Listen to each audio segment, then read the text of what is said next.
चाणक्य और चंद्रगुप्त की 48वां एपिसोड। तक्षशिला में चंद्रगुप्त पब्बत की बात मान चुका था। इस बात पे पब्बत और वीरसेन बहुत खुश थे। दोनों छात्रावास के कक्ष में बैठकर आज रात होने वाले तलवारबाजी के युद्ध की रणनीति बना रहे थे। तभी वहां उसी छात्र ने प्रवेश किया जो पब्बत से मदद मांगने आया था। उसे आया देख पब्बत मुस्कुरा उठा और बोला, आओ मित्र आओ, अभिनय बहुत अच्छा कर लेते हो तुम। यह सुनकर उस छात्र के चेहरे पर मुस्कान आ गई, लेकिन वीरसेन हैरान था। वीरसेन बोला, अभिनय से तुम्हारा क्या अर्थ है मित्र पब्बत? मुझे कुछ समझ नहीं आया।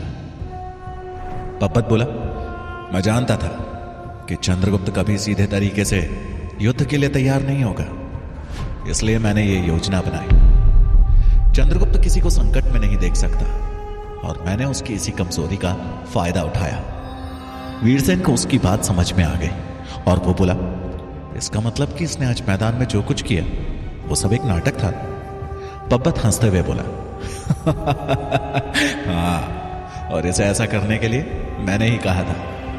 उस छात्र के गले लगते हुए पब्बत बोला, तुमने मेरा दिल खुश कर दिया। तुम्हें कभी भी किसी भी प्रकार की सहायता की आवश्यकता हो, बेझिझक मुझसे कहना। वो छात्र बोला, मगध के राजकुमार ने मुझे अपना मित्र कहा, मेरे लिए इससे ज्यादा गर्व की बात और क्या हो सकती है? पब्बत बोला, तुम्हारे लिए तो यह गर्व की बात है मित्र, लेकिन मुझे गर्व तब होगा जब मैं आज चंद्रगुप्त को धूल चटा दूं। वीरसेन बोला, ऐसा ही होगा मित्र। तीनों एक दूसरे को देखकर मुस्कुराने लगे। तक्षशिला में जहां पब्बत चंद्रगुप्त के विरुद्ध अपनी योजना के बेहद निकट था, वहीं मगध में शंभुनाथ द्वारा मुरा के साथ मिलकर बनाई योजना अपना काम कर चुकी थी। मगध के राजमहल में हाहाकार मचा हुआ था। पूरे राजमहल में यह बात फैल चुकी थी कि किसी ने महारानी का हार चुरा लिया। सैनिकों द्वारा पूरे राजमहल के हर एक कक्ष और हर एक व्यक्ति की जांच की जा रही थी। तभी एक मुख्य सैनिक अन्य सैनिकों के साथ दासी गृह में पहुंचा और सभी दासियों को एक सीध में खड़ा होने का आदेश दिया। सभी दासियों ने वैसे ही किया। उन सभी के सामान की जांच की गई, लेकिन सैनिकों को वहां कुछ नहीं मिला। सैनिक वहां से बाहर जाने लगे कि तभी मुख्य सैनिक की दृष्टि मुरा के रिश्तेदार की कमर में बंधी पोटली पर पड़ी।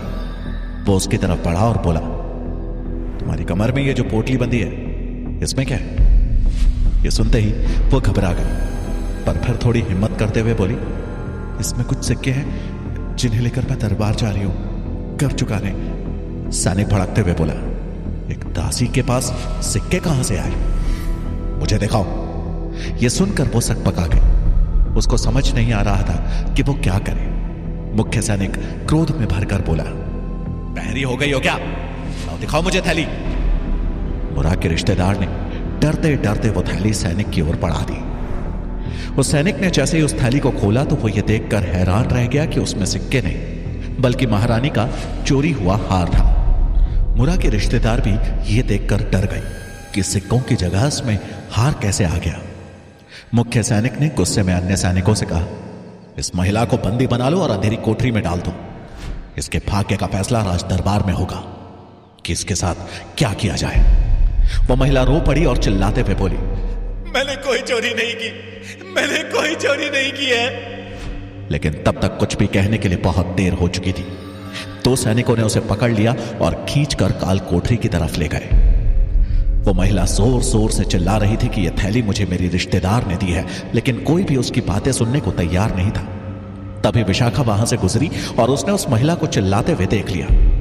यह सुन उसने मन ही मन कहा, यह तो वही महिला है जो कल मुरा के साथ थी। तभी उस महिला के शब्द विशाखा के कानों में पड़े, अरे ये थैली मेरे रिश्तेदार ने मुझे दी है। कल रात वो मेरे कक्ष में आई थी ये थैली लेकर। वो महारानी की दासी है, उससे सवाल करो। विशाखा मन में बोली, महारानी की दासी तो मुरा ही है और कल रात वो इससे मिलने भी आई थी। इसका अर्थ है कि ये मुरा की ही बात कर रही है। मतलब ये महिला मुरा की रिश्तेदार है, लेकिन मुरा ने अपने ही रिश्तेदार को फंसा दिया। कहीं ना कहीं कुछ तो गड़बड़ है। मुझे यह सूचना तुरंत ही अमात्य को देनी होगी। विशाखा वहां से चली गई। मुरा के रिश्तेदार को सैनिक खींचते हुए ले जा रहे थे। एक खंबे के पीछे खड़े होकर शंभुनाथ और मुरा ये सब देख रहे थे। मुरा बोली, मंत्री जी आपकी योजना काम कर गई, लेकिन मुझे यह समझ नहीं आया कि उस थैली में सिक्कों के बदले हार कैसे पहुंच गया। शंभुनाथ मुस्कुराते हुए बोले, इसका श्रेय मेरे एक सेवक को जाता है। उसी ने कल रात महारानी का हार चुराने के बाद उसे उसी तरह की थैली में रख दिया जैसी तुमने उस दासी को दी थी, और आधी रात में उसने दोनों थैलियों का आपस में बदल दिया। यह सुनकर मुरा की जान में जान आई और वो बोली, लेकिन इसके बाद भी मेरे रिश्तेदार मेरे पुत्र का पता हमें बताएगी, मुझे संदेह है। शंभुनाथ बोले, लालची लोग किसी के सगे नहीं होते, उससे सत्य अब हम कारागार में ही उगलवाएंगे। मुरा ने उम्मीद भरी दृष्टि से शंभुनाथ की ओर देखा। इधर विशाखा तुरंत ही दासी के पकड़े जाने वाली बात बताने अमात्य के कक्ष में आई। विशाखा को अपने कक्ष में देखकर अमात्य हैरान होकर बोले, क्या बात है विशाखा, तुम इतनी शीघ्रता में कहां से चली आ रही हो? विशाखा बोली, अमात्य, उस दासी के बारे में पता चल गया है जो मुरा की सहायता कर रही थी। अमात्य उत्सुकतापूर्वक बोले, कौन है वो? विशाखा बोली, वो मुरा की कोई रिश्तेदार है, परंतु आश्चर्य की बात यह है कि मुरा ने स्वयं उस रिश्तेदार को हार चोरी के इल्जाम में कारागार में डलवा दिया। उसने उस महिला द्वारा चिल्ला चिल्ला के कही जा रही बातें अमात्य को बता दी। अमात्य बोले, दोनों के बीच कुछ तो ऐसा है जो ठीक नहीं है, हमें इसका लाभ उठाना चाहिए। विशाखा तुरंत बोली, अमात्य, अगर आप कहें तो मैं उसके रिश्तेदार को लालच देकर मुरा के बारे में उगलवा सकती हूं, वो अवश्य ही हमारी सहायता करेगी। अमात्य मना करते हुए बोले, नहीं, तुम वहां नहीं जाओगी, तुम मुरा पर ही नजर रखो कि वो और किस किस से मिलती है और कहां कहां जाती है। मैं स्वयं उसके रिश्तेदार से मिलने जाऊंगा। राज्य के महामंत्री को सामने देखकर वो हमारे प्रस्ताव को कभी मना नहीं कर पाएगी। विशाखा सर झुकाकर बोली, आप जैसा कहें अमात्य। वो वहां से निकलकर मुरा पर नजर रखने चली गई।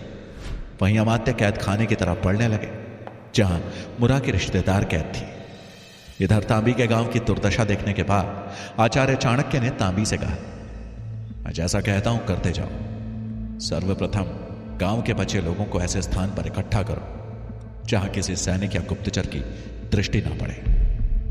तांबी उदास स्वर में बोला, आचार्य, अब कोई भी नहीं आने वाला, सभी का मनोबल टूट चुका है, उन्हें क्या कहकर इकट्ठा करूं? चाणक्य बोले, तुम बस इतना कहो कि तक्षशिला से एक सिद्ध महात्मा आए हैं जो आपके दुखों का निवारण करेंगे। इस देश में महात्मा को कोई मना नहीं करता। तांबी को आचार्य की बात उचित लगी। उसने तुरंत कहा, मैं समझ गया आचार्य, मैं अभी सबको पुराने मंदिर के पास इकट्ठा करता हूं। वो ऊंची जगह पर है, वहां किसी गुप्तचर की नजर भी हम पे नहीं पड़ेगी। चाणक्य बोले, अति उत्तम, हम वहीं तुम्हारी प्रतीक्षा करते हैं। तांबी अपने कुछ विश्वस्त साथियों के साथ गांव के बचे हुए लोगों को इकट्ठा करने चला गया और चाणक्य महात्मा का वेश बनाकर पुराने मंदिर पर गए जो कि एक ऊंचे टिले पर बना था। उन्होंने अपने शरीर पर भभूत लगाया और एक हाथ में रुद्राक्ष की माला लेकर आसन जमाकर बैठ गए और आंखें मूंद कर माला जाप करने लगे। चाणक्य के कहे अनुसार तांबी ने घर घर जाकर बताया कि कोई सिद्ध महात्मा आए हैं जो उनके दुखों का निवारण करेंगे। सब तो पहले से ही दुख झेल रहे थे। महात्मा का नाम सुनते ही उनमें जैसे उम्मीद की किरण जाग उठी। सभी टीले वाले पुराने मंदिर के पास दौड़े। महिला, पुरुष, बच्चे, बुजुर्ग सभी उस ओर बढ़े। हालांकि उनकी संख्या ज्यादा नहीं बची थी। चाणक्य को देखते ही सभी उनके चरणों पर गिर पड़े और रोते हुए अपना दर्द बयान करने लगे। एक औरत अपने 2 बच्चों के साथ आई थी। वो उन्हें चाणक्य को दिखाते हुए बोली, भगवान, मेरे बच्चे ने 6 दिनों से कुछ खाया नहीं है, हमारी रक्षा करे भगवान। हर कोई अपना दुख चाणक्य को बता रहा था। एक छोटी सी बच्ची ने बिना कुछ बोले अपने दोनों खाली हाथ आचार्य चाणक्य के सामने खोल दिए और आशा भरी निगाहों से देखने लगी जैसे कि वो आचार्य से भोजन नहीं बल्कि उम्मीद की भीख मांग रही हो। चाणक्य ने उस बच्ची को अपने पास आने का इशारा किया। वो बच्ची उनके नजदीक गई तो आचार्य ने उसे अपने बगल में बिठाया और उसके खाली हाथ को बंद करते हुए बोले, पुत्री, खुली हथेली हमेशा कमजोरी का प्रतीक होती है। इस खुली हथेली को दिशा प्रदान करना सीखो। उन्होंने उस बच्ची की एक हथेली को मुट्ठी बनाते हुए वहां उपस्थित लोगों से बोले, इस बच्ची की इस हथेली की 5 उंगलियां अकेली थी, लेकिन मैंने जैसे ही उसे बंद किया वो एक साथ आ गई। उन्होंने संगठित होकर एक मुट्ठी का रूप ले लिया। अब यह मुट्ठी विरोध की ताकत भी रखती है और विनाश की भी। एक व्यापारी ने हाथ जोड़कर खड़े होते हुए कहा, महात्मन, हम सब एकत्रित भी हो जाए तो भी सिकंदर की सेना का सामना नहीं कर पाएंगे। आचार्य चाणक्य ने विनम्रता पूर्वक कहा, एकता में बहुत बल होता है। इस बल के आगे बड़ी बड़ी सेनाएं झुक गईं तो फिर सिकंदर की सेना क्या है? यह धरती आपकी अपनी मातृभूमि है, आपकी अपनी मिट्टी। इसे इस तरह से छोड़कर जाना उचित नहीं। मुसीबत का मिलकर सामना कीजिए। व्यापारी गंभीर होता हुआ बोला, महात्मन, अगर हम सामना करने की सोचें भी तो भी कुछ नहीं कर सकते। हम संख्या में उनसे बहुत कम हैं और उनकी सेना में तो सुना है उड़ने वाले घोड़े भी हैं। ऐसे में भला हमारी मदद कौन करेगा? चाणक्य मुस्कुराते हुए बोले, तुम्हारा साथ देने मगध की विशालकाय सेना भी आ रही है। व्यापारी चौंकते हुए बोला, मगध की सेना? वहां उपस्थित गांव के बाकी लोग भी चौंके। चाणक्य ने अपनी बात जारी रखते हुए कहा, मगध के राजा धनानंद मेरे शिष्य हैं और मेरे कहने पर वो यहां अपनी विशालकाय सेना के साथ आ रहे हैं। सिकंदर की सेना उनके सामने कुछ भी नहीं है।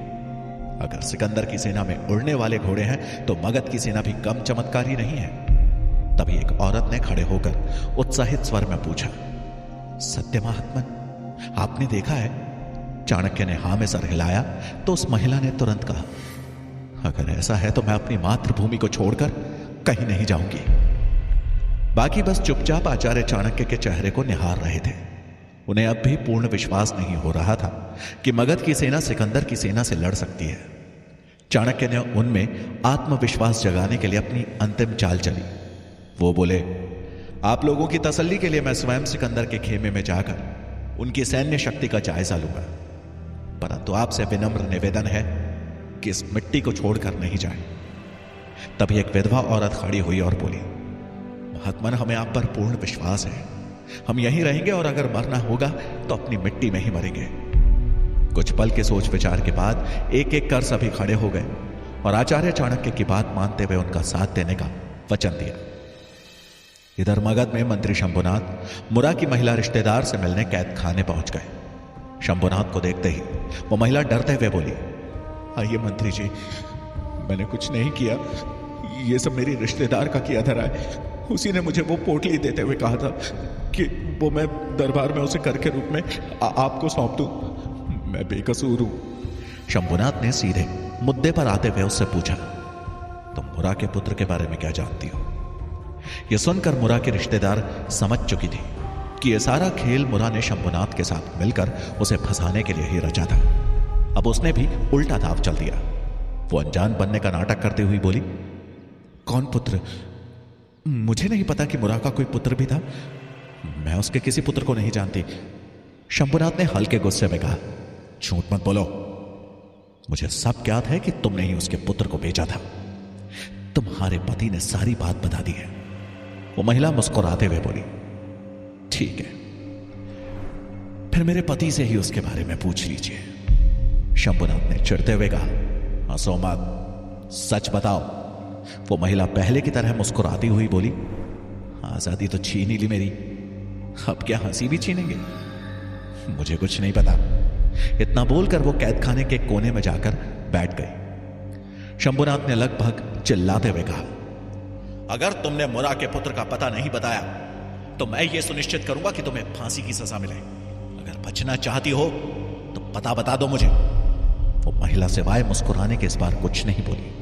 अब शंभुनाथ ने धमकी देते हुए कहा, भयंकर परिणाम होगा इस उपहास का। इतना बोलकर वो गुस्से में वहां से चले गए, परंतु उन्हें इस बात की जरा भी खबर नहीं लगी कि कोई उन्हें छुपकर सुन रहा था। अमात्य ने मुरा के पुत्र के बारे में पूछताछ करते हुए शंभुनाथ को सुन लिया था। शंभुनाथ के जाने के बाद वो दीवार की ओर से मुस्कुराते हुए बाहर निकले। अमात्य खुद से बोले, भला शंभुनाथ को मुरा के पुत्र में इतनी दिलचस्पी क्यों है? वो मुरा के रिश्तेदार के पास गए। अपने सामने महामंत्री अमात्य को देख वो महिला हैरान थी। वो उनके पास आकर बोली, महामंत्री जी आप? अमात्य मुस्कुराए और बोले, हां मैं, किंतु मैं यहां तुम्हारी सहायता करने आया हूं। मुझे पता है कि शंभुनाथ ने मुरा के साथ मिलकर तुम्हें फंसाया है, लेकिन तुम चाहो तो मैं तुम्हें यहां से मुक्त करवा सकता हूं। उस महिला ने उत्सुकतावश पूछा, उसके बदले में मुझे क्या करना होगा? अमात्य बोले, हमें बताओ कि तुम मुरा के बारे में ऐसा क्या जानती हो जो उसने तुम्हें फंसाने के लिए इतना बड़ा षड्यंत्र रचा।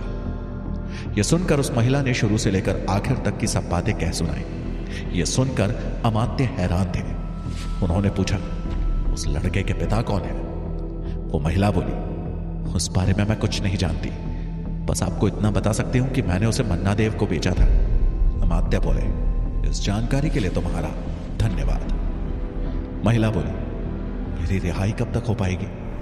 अमात्य मुस्कुराए और बिना कुछ बोले वहां से चले गए। इधर तक्षशिला में रात के अंधेरे में चंद्रगुप्त, वीरसेन, पब्बत और कुछ अन्य छात्र चुपके चुपके छात्रावास से बाहर निकले और तक्षशिला से बाहर की ओर बढ़ने लगे। वो लोग इस बात से अनजान थे कि आचार्य श्वेतांग भी इस समय छात्रावास के निरीक्षण के लिए निकले हैं। वो सभी जब छात्रावास से बाहर जाने वाले मुख्य द्वार के पास पहुंचे कि तभी आचार्य श्वेतांग भी सामने से आते दिखाई दिए। तभी एक छात्र की नजर उन पर पड़ गई। वो बोला, आचार्य श्वेतांग किधर ही आ रहे हैं? ये सुनते ही सबके चेहरों पे हवाइयां उड़ने लगी। क्या अमात्य मुरा के पुत्र का सच जान पाएंगे? क्या चंद्रगुप्त तलवारबाजी के युद्ध में पब्बत को हरा पाएगा या हो जाएगा उसके किसी बड़े षड्यंत्र का शिकार? क्या होगा शंभुनाथ का अगला दांव? जानने